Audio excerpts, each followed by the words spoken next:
cerita hacker tergila Indonesia yang kita tahu. Pertama nih gue ada sebuah cerita nih, ini pasti Mas tahu deh. Yaitu adalah cerita dari seseorang yang bisa menggeser satelit. Menggeser satelit yang segede gitu bisa digeser sama dia. Nah, orang ini bernama Jim Giovedi ya kan. Jadi dia adalah seorang white hat hacker yang waktu itu sempat ngehack satelit Indonesia 2 biji sama satelit Cina 1 biji. Tapi karena pemerintahan Cinanya itu juga minta juga buat dihack untuk uji keamanan gitu ya. Akhirnya ya udah dia berhasil, dia bisa mengubah arah satelit tersebut, bahkan menggeser satelit tersebut yang ada di luar angkasa sana kan. Hebatnya, orang ini ternyata lulusan SMA tapi dia diakui dunia karena belajar hacking itu ternyata kebanyakan otodidak ya, masih belajar hacking ya. Kebanyakan sekarang itu emang yang di industri saat ini sih belajar otodidak. Jadi kebanyakan otodidak ya. Banyak yang belajar di warnet juga gitu ya Mas ya. Ya kebanyakan belajar di warnet. Warnet itu salah satu pembuka pintu itu. Gue ada juga nih kali ini, tapi bukan white, ini black ya sih.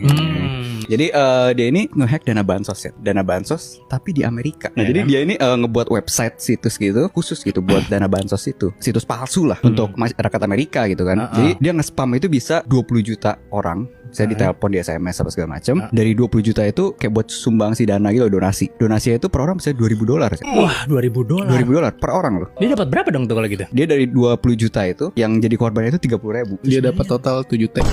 Lebih lagi 7 T. Gila. Karena mungkin ada yang ditutup-tutupin, maksudnya malu, ketahuan mungkin gitu juga kali ya. Dan itu orang Indonesia. Iya, makanya gila banget ya. Jadi 2 orang ternyata kan pelakunya, dan udah ditangkap sih katanya sih. Orang Jawa Timur. Orang Jawa Timur. Jadi yang satu lulusan SD, yang satu lagi SMK. Jadi yang satu yang bikin situsnya, yang satu yang spam 20 juta orang itu. Dan itu nggak masih masuk pemerintahan ya, maksudnya buat nyolong duit bansos kayak gitu. kan udah nggak ada lagi. Beda cara mainnya mungkin. Beda. Jawa Timur ya Mas. Bener udah ketangkap itu. Ketangkap. Karena dia ini kan transfernya itu kan dananya dapat tuh. Dia buka rekening di Amerika. Habis itu kan dipindahin ke rekening Indonesia gitu kan. Jadi ketahuannya di situ.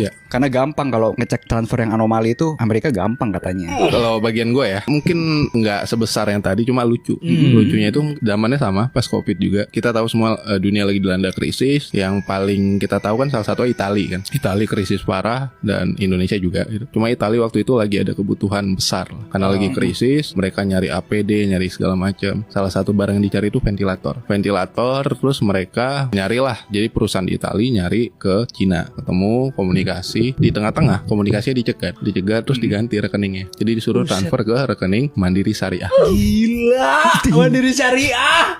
Rekening Mandiri Syariah totalnya itu sekitar 58 M. 58 miliar dan pelakunya itu orang Banten. Jadi lucunya itu lu ngerampok terus ke rekeningnya itu rekening Mandiri Syariah.